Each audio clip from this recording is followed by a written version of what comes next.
आदर्श कुमार, गणित अध्यापक, राजकीय उच्च विद्यालय घसो जींद। आज की वीडियो में आपका हार्दिक स्वागत करता हूं। आज हम अपनी कक्षा 6 के अध्याय 9 आंकड़ों का प्रबंधन के बारे में पढ़ेंगे। आंकड़ों के प्रबंधन को हम अंग्रेजी में डाटा हैंडलिंग कहते हैं।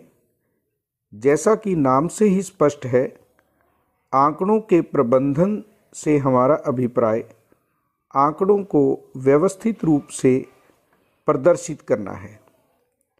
कहने का अभिप्राय कि हम दिए हुए डाटाज को किस प्रकार से प्रस्तुत करते हैं कि हमें अधिक से अधिक और स्पष्ट सूचना मिल सके। इसके भाग 1 में हमने मिलान चिन्हों का प्रयोग करके सारणी बनाना सीखा था। आज भाग 2 में हम चित्रालेखों का अध्ययन करेंगे। सबसे पहले हमें एक सारणी दी गई है जो किसी विद्यालय की कक्षा 6 के विद्यार्थियों की संख्या दर्शाती है। यहाँ लड़कों की संख्या 25, लड़कियों की संख्या 50 और कुल विद्यार्थियों की संख्या 75 है। सारणी को देखकर हम बता सकते हैं कि लड़कों की संख्या लड़कियों की संख्या से आधी है, या हम कह सकते हैं कि लड़कियों की संख्या लड़कों की संख्या की 2 गुनी है। यदि हम कुल विद्यार्थियों की बात करें तो सारणी से पता चलता है कि लड़कों की संख्या से 3 गुना संख्या कुल विद्यार्थियों की है, या कहें कि कुल विद्यार्थियों का 1/3 लड़कों की संख्या है। इस प्रकार एक सारणी से हमें अनेक सूचनाएं मिलती हैं। यदि हम किसी विद्यालय की कक्षा 6 से 10 के विद्यार्थियों की संख्या की सारणी का अध्ययन करें तो हमें काफ़ी सूचनाएं मिलती हैं। यहाँ कक्षा 6 से 10 तक के विद्यार्थियों की संख्या दर्शाई गई है, जिसमें लड़कों की संख्या, लड़कियों की संख्या और कुल विद्यार्थियों की संख्या दर्शाई गई है। इस सारणी को देखने से पता चलता है कि कक्षा 6 और कक्षा 9 में लड़कों की संख्या और लड़कियों की संख्या बराबर बराबर हैं। यदि हम कक्षा 7 की बात करें, लड़कों की संख्या लड़कियों की संख्या से आधी है और कक्षा 10 में लड़कों की संख्या लड़कियों की संख्या से 2 गुनी है। यदि हम कुल विद्यार्थियों की संख्या की बात करें, कक्षा 6 में न्यूनतम विद्यार्थी हैं और कक्षा 9 में अधिकतम विद्यार्थी हैं। कक्षा 7 और कक्षा 10 के कुल विद्यार्थियों की संख्या बराबर है। इस प्रकार हम देखते हैं कि एक सारणी से हमें विभिन्न सूचनाएं प्राप्त होती हैं। यह सूचनाओं का जो भी ढंग है वो इस पर निर्भर करता है कि हम आंकड़ों को किस प्रकार प्रस्तुत करते हैं। यदि आप अपने कक्षा के हाजिरी रजिस्टर यानी अटेंडेंस रजिस्टर को देखें तो उसमें विद्यार्थी की विभिन्न सूचनाएं दर्ज होती हैं। विद्यार्थी का नाम, उसका रोल नंबर, एडमिशन नंबर, पिता का नाम, माता का नाम, स्टूडेंट रजिस्ट्रेशन नंबर, एड्रेस इत्यादि। विद्यार्थी की मास की कुल हाजिरियां यानी उपस्थिति और उसकी अनुपस्थिति, ये सब रजिस्टर में दर्ज होते हैं। जब भी विद्यालय के मुखिया द्वारा या विभाग द्वारा छात्र की कोई भी सूचना मांगी जाती है तो कक्षा का इंचार्ज उसे आसानी से उपलब्ध करवा सकता है, क्योंकि उन्हें सिस्टेमेटिक ढंग से लिखा जाता है। अब हम आंकड़ों की बात करें, जिसे हम डाटा कहते हैं, तो आंकड़े संख्याओं के वे संग्रह हैं जो कुछ सूचनाएं देने के लिए एकत्रित किए जाते हैं। यहाँ हम आंकड़ों को जितने व्यवस्थित ढंग से प्रस्तुत करते हैं उसकी सूचनाएं उतनी ही अच्छे ढंग से मिलती हैं। आंकड़ों को व्यवस्थित ढंग से प्रस्तुत करने के लिए हमें मिलान चिन्हों का प्रयोग करना है। मिलान चिन्ह को हम टैली मार्क्स भी कहते हैं। इन्हें विशेष चिन्हों के द्वारा दर्शाया जाता है।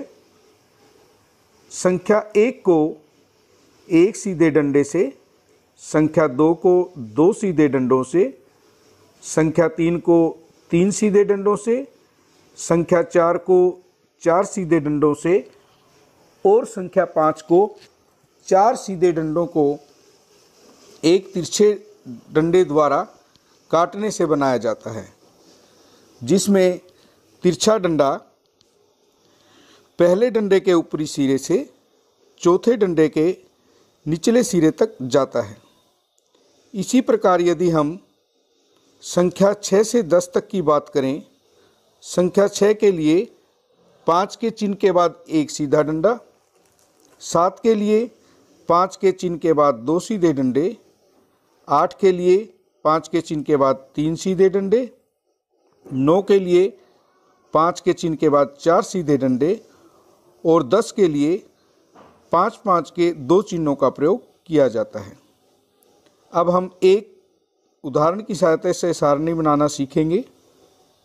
कक्षा 6 के 30 विद्यार्थियों की मिठाइयों की पसंद को हमें दर्शाया गया है, जिसमें लड्डू, बर्फ़ी, जलेबी और रसगुल्ला। हमें इन मिठाइयों को मिलान चिन्ह का प्रयोग करके सारणी में व्यवस्थित करना है और सारणी बनने के बाद कौन सी मिठाई विद्यार्थियों द्वारा अधिक पसंद की गई, इसका जवाब देना है। सबसे पहले हम मिठाइयों के नाम एक कॉलम में लिखेंगे, दूसरे कॉलम में मिलान चिन्ह और उसके बाद विद्यार्थियों की संख्या दर्शाएंगे। लड्डू, बर्फ़ी, जलेबी और रसगुल्ला नाम लिखने के बाद इनके सामने इनके मिलान चिन्ह लिखे जाएंगे और मिलान चिन्ह लिखने के बाद उसके बाद हम विद्यार्थियों की संख्या देखेंगे। सबसे पहले हम पहली मिठाई से शुरू करेंगे, जो लड्डू है। उस पर एक छोटा सा चिन्ह लगाने के बाद उसके सामने उसका मिलान चिन्ह दर्शाएंगे। उसके बाद बर्फ़ी का मिलान चिन्ह दर्शाएंगे। लड्डू, जलेबी, लड्डू, रसगुल्ला, जलेबी, लड्डू, बर्फ़ी, रसगुल्ला, लड्डू, हमारे 5 हो गए। जलेबी, रसगुल्ला, लड्डू, रसगुल्ला, जलेबी, हमारे 5 हुए। लड्डू, रसगुल्ले को अब हम 5 के चिन्ह से दर्शाएंगे। लड्डू, बर्फ़ी, रसगुल्ला, जलेबी, रसगुल्ला, लड्डू, रसगुल्ला, जलेबी, लड्डू और अंत में फिर से लड्डू। इन मिलान चिन्हों को करने के बाद हम मिलान चिन्हों को गिनेंगे। आप देख सकते हैं कि लड्डू में 2 5 के चिन्ह और एक सीधा डंडा है। इनका योग 11 बनता है। तो लड्डू को पसंद करने वाले विद्यार्थियों की संख्या 11 है। उसके बाद बर्फ़ी में 3, जलेबी में 5 + 2 7 और रसगुल्ले में 5 + 4 9। यदि हम विद्यार्थियों की संख्या का योग करें 11 + 3 + 7 + 9 हमारा 30 बनता है। उससे हमें पता चलता है कि हमारा कोई भी जो मिठाई का नाम है वो छूटा नहीं है। उसके बाद हम अपने दूसरे प्रश्न का जवाब देंगे कि कौन सी मिठाई विद्यार्थियों द्वारा अधिक पसंद की गई। इसके लिए हमें विद्यार्थियों की संख्या देखनी है। सबसे अधिक संख्या 11 है और उसके सामने मिठाई हमारी लड्डू है। हम कह सकते हैं कि सबसे अधिक मिठाई लड्डू पसंद की गई है। यदि हम सबसे कम पसंद वाली मिठाई की बात करें तो वो बर्फ़ी होगी, क्योंकि बर्फ़ी के सामने विद्यार्थियों की संख्या न्यूनतम है। इस प्रकार हम एक सारणी को देखकर उससे संबंधित सूचना दे सकते हैं। अब हम आज के भाग को शुरू करेंगे, जिसमें हमें चित्रालेखों का अध्ययन करना है। यदि हम देखें, जब हम बच्चे को पढ़ाना शुरू करते हैं तो हम उसे गिनती चित्रों के माध्यम से सिखाते हैं। जैसे यहाँ पर एक सारणी में संख्या 1 को एक फल आम द्वारा दर्शाया गया है, संख्या 2 को 2 संतरों के द्वारा, 3 को 3 सेबों के द्वारा, संख्या 4 को 4 केलों के द्वारा और संख्या 5 को 5 पेनों के द्वारा। चित्रों के माध्यम से बच्चा जल्दी सीखता है और सूचना प्राप्त करने में उसे कोई कठिनाई नहीं होती। यहाँ हम एक उदाहरण को और देखते हैं। एक अलमारी में 5 खाने हैं। प्रत्येक खाने में पुस्तकें एक पंक्तिबद्ध रूप से रखी हुई हैं। विस्तृत जानकारी निम्न प्रकार से सूचित की गई है। यहाँ एक पुस्तक के चित्र को एक पुस्तक बताया गया है। उसके बाद 5 पंक्तियों में रखी हुई पुस्तकों को चित्रों के माध्यम से दर्शाया गया है।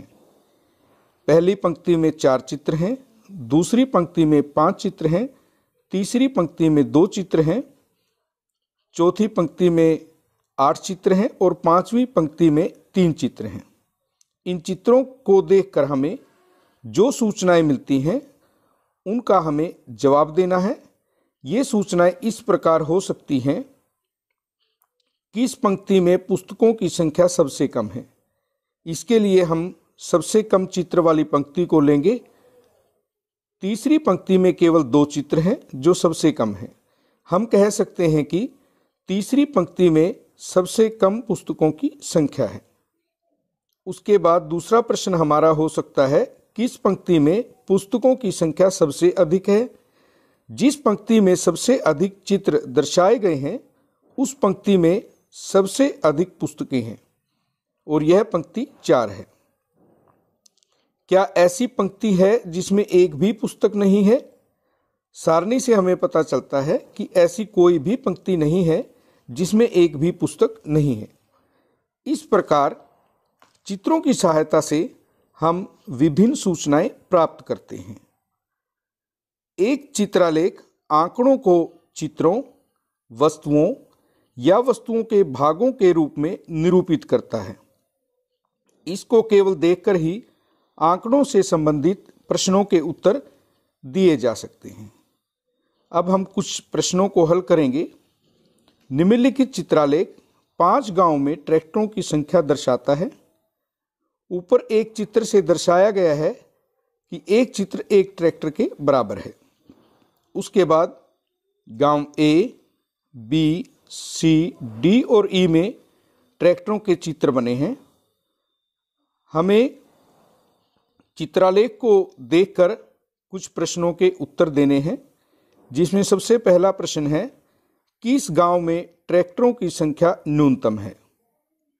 उसके बाद किस गांव में ट्रैक्टरों की संख्या अधिकतम है। गांव सी में गांव बी से कितने ट्रैक्टर अधिक हैं। 5 गांव में कुल मिलाकर कितने ट्रैक्टर हैं। सबसे पहले हम देखते हैं, प्रत्येक गांव ए, बी, सी, डी और ई के ट्रैक्टरों की संख्या को हम लिख लेते हैं। उसके बाद हम आसानी से इन प्रश्नों का जवाब दे सकते हैं।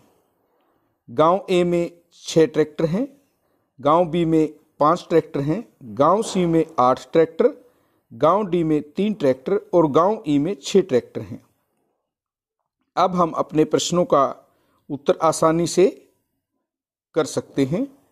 सबसे पहले प्रश्न में गांव में ट्रैक्टरों की न्यूनतम संख्या हमें बतानी है। कौन से गांव में न्यूनतम ट्रैक्टर हैं? अब हम बनाई हुई सारणी में देखेंगे कि ट्रैक्टरों की सबसे कम संख्या 3 है जो गांव डी में है। हम कह सकते हैं कि गांव डी में ट्रैक्टरों की संख्या न्यूनतम है। उसके बाद हमें बताना है कि किस गांव में ट्रैक्टरों की संख्या अधिकतम है। ट्रैक्टरों की संख्या में हम देखते हैं कि अधिकतम ट्रैक्टर 8 हैं जो गांव सी में है। तो हम कह सकते हैं कि गांव सी में ट्रैक्टरों की संख्या अधिकतम है। हमसे पूछा गया है कि गांव सी में गांव बी से कितने ट्रैक्टर अधिक हैं। गांव सी में 8 ट्रैक्टर हैं जबकि गांव बी में 5 ट्रैक्टर हैं। हम कह सकते हैं कि वहां पर 3 ट्रैक्टर अधिक हैं। पांचों गांव में कुल मिलाकर कितने ट्रैक्टर हमारे हैं, हम इन सब का योग करेंगे और योग से हमें पता चलता है कि पांचों गांव में कुल मिलाकर 28 ट्रैक्टर हमारे बनते हैं। इस प्रकार आप देखते हैं कि चित्रालेख में सिर्फ चित्रों को देखकर हम कई सूचनाओं को प्राप्त कर सकते हैं। उसके बाद किसी सप्ताह के विभिन्न दिनों में बिजली के बल्बों की सारणी हमें दी गई है। सोमवार, मंगलवार, बुधवार, बृहस्पतिवार, शुक्रवार, शनिवार और रविवार। और यहाँ एक बल्ब के चित्र को 2 बल्बों को दर्शाया गया है, यानी एक चित्र 2 बल्बों के बराबर है। इस चित्रलेख को देखकर हमें कुछ प्रश्नों के जवाब देने हैं और हमारे वो प्रश्न क्या है वो देखिए। सबसे पहले हमसे पूछा गया कि शुक्रवार को कितने बल्ब बेचे गए। दूसरा प्रश्न हमारा है किस दिन बेचे गए बल्बों की संख्या अधिकतम थी। तीसरा प्रश्न है यदि एक बल्ब 10 रुपये में बेचा गया हो तो रविवार को कुल कितनी बिक्री हुई। उसके बाद पूछा गया है क्या आप पूरे सप्ताह की कुल बिक्री ज्ञात कर सकते हैं। और अंत में हमसे पूछा गया है कि यदि एक बड़े डिब्बे में 9 बल्ब आ सकते हैं तो इस सप्ताह कितने डिब्बों की आवश्यकता पड़ी। चित्रलेख को देखकर हम सबसे पहले पहला प्रश्न लेंगे, शुक्रवार को कितने बल्ब बेचे गए। यदि आप देखें शुक्रवार को हमारे पास चित्रों की संख्या 7 है और एक चित्र 2 बल्बों के बराबर है। तो हम कहेंगे कि 7 गुणा 2 14 बल्ब बेचे गए। दूसरे प्रश्न में किस दिन बेचे गए बल्बों की संख्या अधिकतम थी। हम देखते हैं कि सबसे अधिक चित्र हमारे रविवार को हैं। तो हम कह सकते हैं कि रविवार को बेचे गए बल्बों की संख्या अधिकतम थी।